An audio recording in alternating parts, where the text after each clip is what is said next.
Creative কম্পিউটারের পক্ষ থেকে শুভেচ্ছা। প্রিয় শিক্ষার্থী, আমরা যারা পেন ড্রাইভ ব্যবহার করি তারা অনেক সময় দেখা যায় পেন ড্রাইভ থেকে আপনার কম্পিউটারে অথবা কম্পিউটার থেকে পেন ড্রাইভে যখন আমরা ডাটা ট্রান্সফার করি তখন দেখা যায় অনেক সময় নিয়ে সেই ডাটাগুলো ট্রান্সফার হয়, যা কিন্তু বিরক্তিকর। তো আজকের এই টিউটোরিয়ালে আমি আপনাদের সাথে কিছু তথ্য শেয়ার করব, যে তথ্যগুলোর মাধ্যমে আপনারা বুঝতে পারবেন কেন এমনটি হয়ে থাকে। তো চলুন শুরু করি। প্রিয় শিক্ষার্থী, লক্ষ্য করুন, 1 নম্বর এখানে যেটি দেওয়া আছে, পেন ড্রাইভ থেকে ডাটা ট্রান্সফার প্রক্রিয়া স্লো হওয়ার একটি কারণ হলো পেন ড্রাইভটি অনেক পুরনো হওয়া। 2 নম্বরে যদি আসি, পেন ড্রাইভটি যদি 3.1 বাস স্পিডের হয় অথচ আপনি পেন ড্রাইভটি ব্যবহার করছেন 2.1 বাস স্পিডের পোর্টে, সেটিও কিন্তু ডাটা ট্রান্সফার স্লো হওয়ার আরেকটি কারণ। 3 নম্বর যদি আসি, পেন ড্রাইভটি যদি অতিরিক্ত গরম হয়ে যায় তার জন্যও কিন্তু ডাটা ট্রান্সফার স্লো হয়ে থাকে। তারপর 4 নম্বরে রয়েছে, বড় কোনো ফাইল কপি করার পূর্বে অবশ্যই পেন ড্রাইভটিকে ফরম্যাট করে নেবেন এবং ফরম্যাট সিস্টেম FAT32 এর পরিবর্তে NTFS অর্থাৎ নিউ টেকনোলজি ফাইল সিস্টেম নির্বাচন করে দিবেন। দ্রুত ডাটা ট্রান্সফারে এর কার্যকর ভূমিকা রয়েছে। আমি যদি আপনাদের একটু দেখাই, যেমন আমি এখানে মিনিমাইজ করছি, আমি এখানে আমার কম্পিউটারে অলরেডি একটি পেন ড্রাইভ ইনসার্ট করা রয়েছে। সেক্ষেত্রে আমি এখানে ডেস্কটপে থাকা কম্পিউটার আইকনটিতে ডাবল ক্লিক করলাম। এবার খেয়াল করুন প্রিয় শিক্ষার্থী, পেন ড্রাইভটি দেখা যাচ্ছে।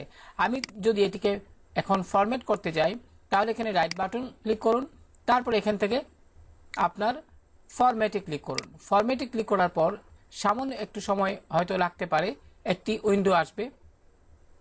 লক্ষ্য করুন এখানে যে উইন্ডোটি আসলো, সেক্ষেত্রে আপনি এখান থেকে লক্ষ্য করুন এখানে ফাইল সিস্টেম কিন্তু এখানে NTFS যদিও সিলেক্ট করা রয়েছে, কিন্তু আপনার যে পেন ড্রাইভটি রয়েছে সেটিতে যদি এরকমভাবে FAT32 ডিফল্ট থাকে সেক্ষেত্রে আপনি এখানে ক্লিক করে NTFS সিলেক্ট করে দিবেন। তারপর যে কাজটি করবেন, স্টার্টে ক্লিক করুন। স্টার্টে ক্লিক করার পর এখানে একটি সতর্ক বার্তা এসেছে, সেক্ষেত্রে আপনি ওকে বাটনে ক্লিক করুন। তো ওকে বাটনে ক্লিক করার সাথে সাথে কিন্তু পেন ড্রাইভটি কিছুক্ষণ সময় নিয়ে কিন্তু ফরম্যাট হয়ে যাবে এবং একটি বার্তা এখানে দেখাবে। তো এমত অবস্থায় একটু অপেক্ষা করি।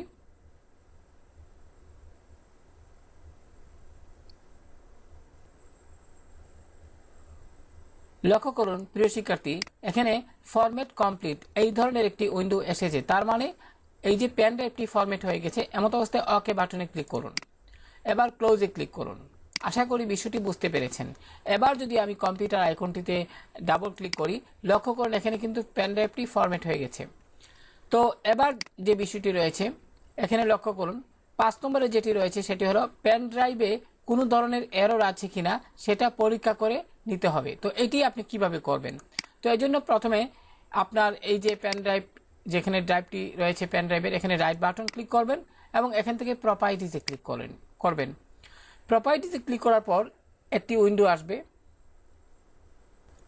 লক্ষ্য করুন প্রিয় শিক্ষার্থী, এবার যে কাজটি করবেন, এখানে আপনার অনেকগুলো ট্যাব দেখতে পাচ্ছেন, সেক্ষেত্রে আপনি টুলসে ক্লিক করুন। এবার টুলসের অধীনে এখানে এরর চেকিং, আপনি এখান থেকে চেক নাওতে ক্লিক করুন।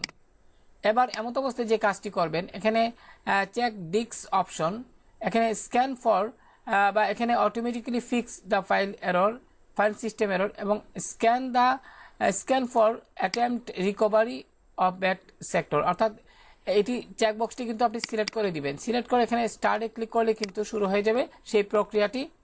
অর্থাৎ এখানে এই যে বর্তমানে আমার কম্পিউটারে যে পেন ড্রাইভটি ইনসার্ট করা রয়েছে সেটিতে কোনো ধরনের এরর চিহ্ন আছে কিনা সেটি কিন্তু এখানে আপনার দেখাবে। তো এই প্রক্রিয়াটি আপনার সম্পূর্ণ হতে কিছুক্ষণ সময় নেবে।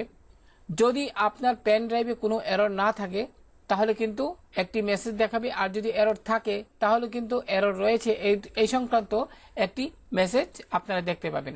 তো খেয়াল করুন এখানে কিন্তু পেন ড্রাইভটি এখানে চেকিং আপনার কমপ্লিট হয়ে গেছে এবং your device or disk was successfully scan এবং no problem were found on the device or disk, it is ready to use. অর্থাৎ আমার এই পেন ড্রাইভটিতে কোনো ধরনের কিন্তু এরর এখানে কিন্তু পাওয়া যায়নি।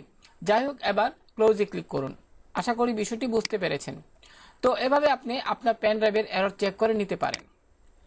তো প্রিয় শিক্ষার্থী, এবার 6 নম্বরে যেটি রয়েছে, অর্থাৎ পেন ড্রাইভের ধারণ ক্ষমতা যতটুকু তার মধ্যে 15% জায়গা খালি রাখবেন।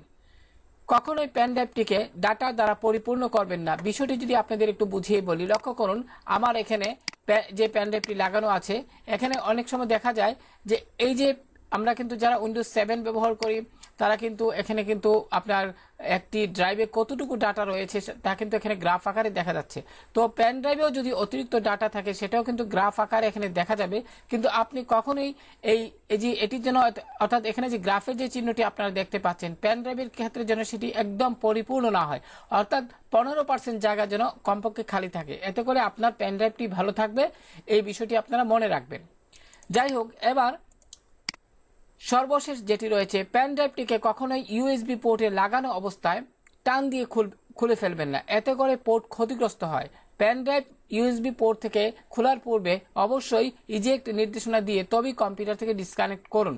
যেমন আমি আপনাদের দেখাচ্ছি, এখানে কম্পিউটার আইকনটিতে ডাবল ক্লিক করলাম, এখানে লক্ষ্য করুন আমার রিমুভেবল ডিস্কটি কিন্তু এখানে বর্তমানে ইনসার্ট অবস্থায় রয়েছে। এবার অনেকে কি করেন, আপনার পেন ড্রাইভটি টান দিয়ে খুলে ফেলেন, কম্পিউটারে আপনার যে ইউএসবি পোর্ট থেকে, এতে করে কিন্তু প্রচুর ক্ষতি হয় পেন ড্রাইভ এবং ইউএসবি পোর্টের। যাই হোক, আপনি যেভাবে কাজ করবেন, এখানে রাইট বাটন ক্লিক করবেন এবং এখানে ইজেক্টে ক্লিক করুন। এখানে ক্লিক করার সাথে সাথে প্রিয় শিক্ষার্থী খেয়াল করেন, এখানে কিন্তু সেভ টু রিমুভ হার্ডওয়্যার এই ধরনের একটি বার্তা আপনি দেখতে পাচ্ছেন এবং পেন ড্রাইভের যে এখানে ড্রাইভটি রয়েছে সেটিও কিন্তু এখান থেকে হাইট হয়ে গেছে।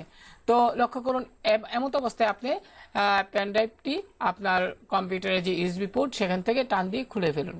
তো আশা করি আজকের এই টিউটোরিয়াল থেকে পেন ড্রাইভ সংক্রান্ত যে বিষয়গুলো আমি দেখালাম, তথ্যগুলো আপনাদের সাথে শেয়ার করলাম, সেটা আপনাদের খুবই উপকারে আসবে। তো আজকে এই পর্যন্ত। তো ভালো থাকুন সবাই, আল্লাহ হাফেজ।